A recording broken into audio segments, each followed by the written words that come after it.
Right then, today we're going to be looking at saving versus investment. First thing I want to ask you is, what would you do with 10 grand cash? If you really need to think about it, pause the video. If not, carry on listening to me and I'll explain your options. The first thing that comes to mind, with most people anyway, is I'd spend it.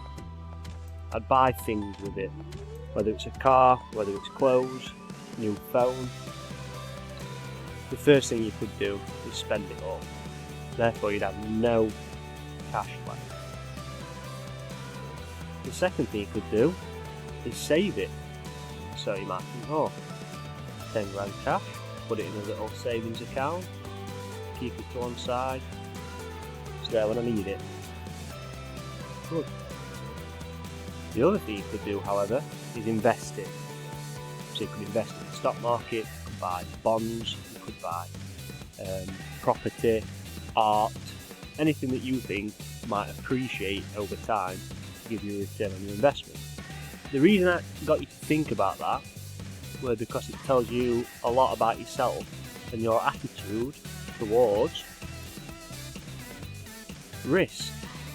If you answered saving, that has shown you that you've got low risk towards money. And obviously with low risk comes low reward. So savings account, typically, if you're lucky, you get 2%. I know someone out there is going, I get 5%. Fair enough. But usually 2% at the minute in 2019 is a good return for, say, a savings account. If you answered investment, then you've got a high risk tolerance. Basically, you're willing to risk your money more for a greater return. And that could be putting it in stocks and shares, it could be property. They all come with a higher risk than putting your money in savings. And then I know there's somebody out there, sat there now watching this saying, what if you said both? I said both. Well, if you say both, I'd already factored that in. And you're in the middle.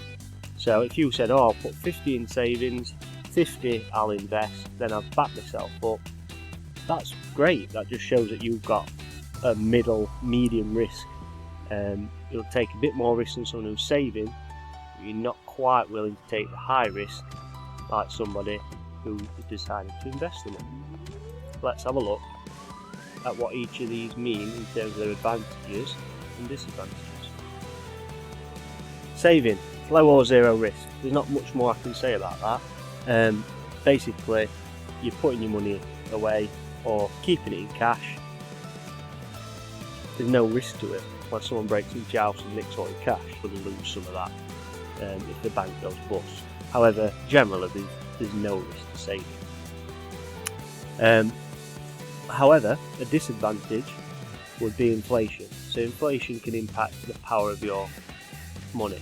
So if you keep your money in cash in your house and inflation 3% that year, your money now has 3% less buying power than it did the year before. Like we mentioned earlier, one advantage of saving is interest payments. However, as I mentioned, those interest payments can be very low. Some accounts where you can withdraw money freely are in 0.25% interest. Less than inflation again, actually. Another advantage is security and peace of mind. You just might be that person that just think, I would rather keep the money in savings. I would rather keep it in cash. I don't trust the bank. I don't trust investments. I don't trust stockbrokers. I want to keep my money in cash. And that's fine. That's down to you. And that's how you feel about money. But we're going to move on to investments. So the advantages of investing are there's a potential for a high return. Again, it's weighing up your risk and return attitude. You could achieve a much higher rate of return compared to interest on savings, so we've discussed that. There's no guarantee of a return, which is a disadvantage. You don't know what's going to happen in property, you don't know what's going to happen in investment. you're making hopefully an informed decision. Another advantage with investing, and we discussed some briefly, there's a variety of opportunities. So saving is saving. You can have it in cash, you can put it in the bank. That's about it for saving. However, investment, you can sort of tailor investment to what you're interested in. So you could invest in shares that are based around technology, invest in shares that are financially related. You could invest in property. You might know a lot about art. Some people invest in Pokemon cards. So there's a variety of things you could invest your money in, hoping that in the future it'll give you a higher return than saving or keeping it in cash. So finally, the thing you've got to think about with saving and investment is don't do anything that's going to worry you or make you unhappy.